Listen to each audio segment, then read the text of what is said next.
Hello everyone, the iceberg analysis के digital platform पर आप सबका स्वागत है।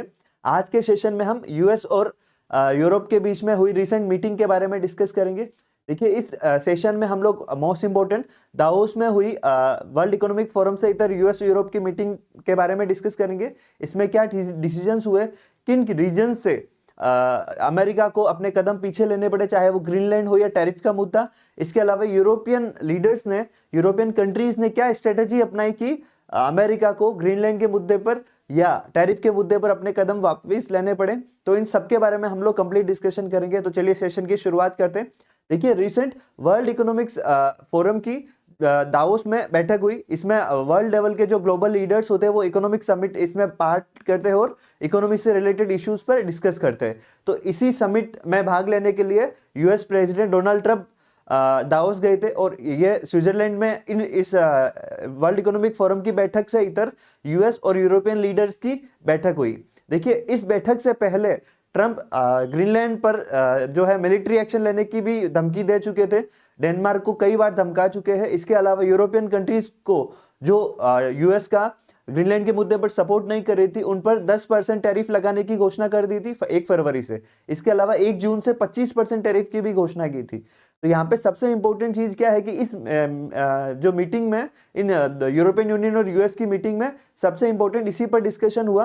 तो ये तो एक अमेरिका का पहलू था कि उन्होंने टैरिफ की धमकी दी थी यूरोपियन कंट्रीज को, उनके लीडर्स को। अब अपन बात करें कि ग्रीनलैंड के मुद्दे के बाद से ही और नाटो जो कंट्रीज है उनमें लगातार मतभेद होने के बाद यूरोपियन कंट्रीज, जो पावरफुल कंट्रीज, चाहे वो जर्मनी, इटली, फ्रांस, इन सभी देशों ने, इन देशों के लीडर्स ने रूस से बातचीत करने की पेशकश की। इसके अलावा जो एक सबसे जो बड़ा हथियार है यूरोपियन यूनियन का, वो है एसीआई। एसीआई क्या है? Anti coercion instrument. Anti coercion instrument, या इसे ट्रेड बाजुका भी कहा जाता है। ट्रेड बाजुका का मतलब क्या होता है कि यदि कोई भी देश यूरोपियन यूनियन पर टैरिफ लगाता है या किसी मतलब इल फीलिंग या बुरी भावना के साथ व्यापार पर प्रतिबंध लगाता है या कर लगाता है, तो उसके काउंटर में एंटी कोएर्शन इंस्ट्रूमेंट यूज किया जा सकता है, जिसे ट्रेड बाजुका भी कहा जाता है। तो यहाँ पे यूरोपियन यूनियन ने इसकी भी धमकी दी। इसके अलावा यूरोपियन यूनियन अपने रिलेशंस को डाइवर्सिफाई भी कर रहे हैं,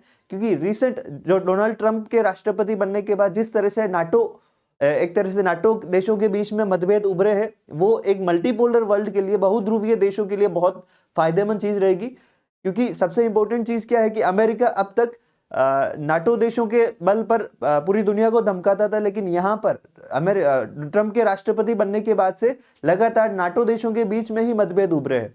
तो यहाँ पे रूस के साथ संबंध बढ़ाने और ट्रेड बाजुका की धमकी के बाद अमेरिका ने इस मीटिंग के बाद ये डिसीजन दिया कि अमेरिका 10% टैरिफ यूरोपियन कंट्रीज पर नहीं लगाएगा। इसके अलावा ग्रीनलैंड पर मिलिट्री एक्शन भी नहीं लेगा। वो बातचीत के रास्ते ग्रीनलैंड को कंट्रोल करने की कोशिश करेगा। तो यहाँ पे सबसे बड़ी चीज क्या है कि एक इंटरिम जो है रिलीफ है यूरोपियन कंट्रीज के लिए। लेकिन सबसे बड़ी चीज क्या है कि ट्रंप को अपने जो है एयर बेसिस और अपने जो ट्रेड है उस पर उसका भी खतरा था, उसको खोने का भी खतरा था। रीजन ये है कि ट्रंप लगातार अपनी बातें मनवाने के लिए, अपने अकॉर्डिंग डील करने के लिए लगातार दुनिया के कई देशों पर टैरिफ लगा चुके हैं। तो यहाँ पे यूरोपियन यूनियन, जो कि उनका एक क्लोज अलाई है और वहां से काफी माल अमेरिका को एक्सपोर्ट होता है, तो इस कारण से अगर यहाँ से भी अगर टसल रह जाए तो उसके अकॉर्डिंग अमेरिका को इससे बहुत ज्यादा नुकसान रहेगा। तो इस कारण से अमेरिका ने ग्रीनलैंड के मुद्दे पर और टैरिफ के मुद्दे पर अपने कदम पीछे किए हैं। यहाँ पे ये सबसे इंपॉर्टेंट चीज है कि ये यूरोप के लिए एक बहुत बड़ी जीत है। रीजन ये है कि उन्होंने ट्रेड बाजुका और यूएस रूस से रिश्ते सुधारने के जो प्रस्ताव पर अमेरिका के खिलाफ एक तरह से बढ़त हासिल कर ली। इसके अलावा रिसेंट अभी 27 जनवरी को यूरोपियन यूनियन और इंडिया के बीच फ्री ट्रेड एग्रीमेंट हुआ, जिसे मदर ऑफ ऑल डील्स भी कहा जा रहा है।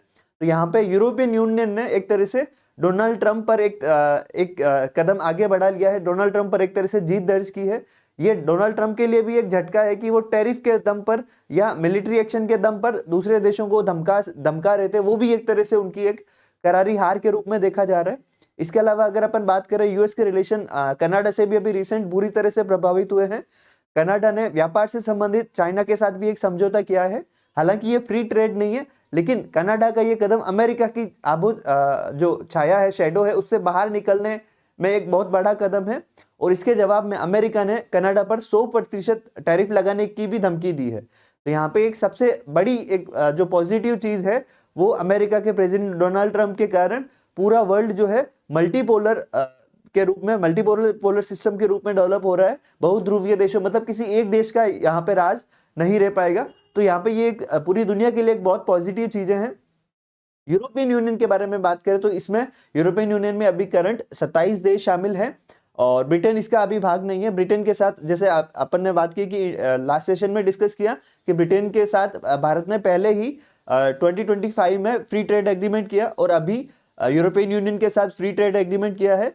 तो यहाँ पे एक सबसे बड़ी चीज क्या है कि इंडिया ने भी अपने एक तरह से यूएस को एक मैसेज दिया है ईयू के साथ, यूरोपियन यूनियन के साथ फ्री ट्रेड करके, कि इंडिया अमेरिका के भरोसे नहीं है। उसने अपना जो ट्रेड है उसको डाइवर्सिफाई करना शुरू कर दिया है। तो सबसे बड़ी चीज है ये, अमेरिका के लिए एक बहुत बड़ा झटका है, चाहे वो यूरोपियन यूनियन से मिला हो चाहे वो इंडिया से मिला हो। इसके अलावा डोनाल्ड ट्रंप की जो डिप्लोमेसी है वो भी बहुत बुरी तरह से फेल हुई है, क्योंकि रीजन ये है कि अभी चाहे वो फ्रांस के राष्ट्रपति इमैनुअल मैक्रों पर पर्सनल कमेंट करना हो या उनका मजाक उड़ाना हो, या जर्मनी के जो चांसलर है स्काल्फ उन पर भी व्यक्तिगत रूप से टिप्पणी करना हो, तो ये सब चीजें एक तरह से जो एक शिष्ट डिप्लोमेसी कही जाती है वो उसमें नहीं माना जाता। इस कारण से डोनाल्ड ट्रंप के यूरोपियन कंट्रीज के जो हेड ऑफ स्टेट्स है उनके साथ भी रिश्ते खराब हुए हैं। यहाँ पे एक तरह से डोनाल्ड ट्रंप के डिसीजंस के कारण जो पूरा वर्ल्ड ऑर्डर है वो अपने आप को डाइवर्सिफाई करने की कोशिश कर रहा है कि किसी भी स्थिति में किसी एक देश पर या ताकतवर देशों पर निर्भरता किसी भी तरह से नहीं रहे, बहुत कम रहे, और उसकी निर्भरता को डाइवर्सिफाई किया जाए, चाहे वो ट्रेड के फॉर्मेट में हो चाहे वो मिलिट्री फॉर्मेट में हो।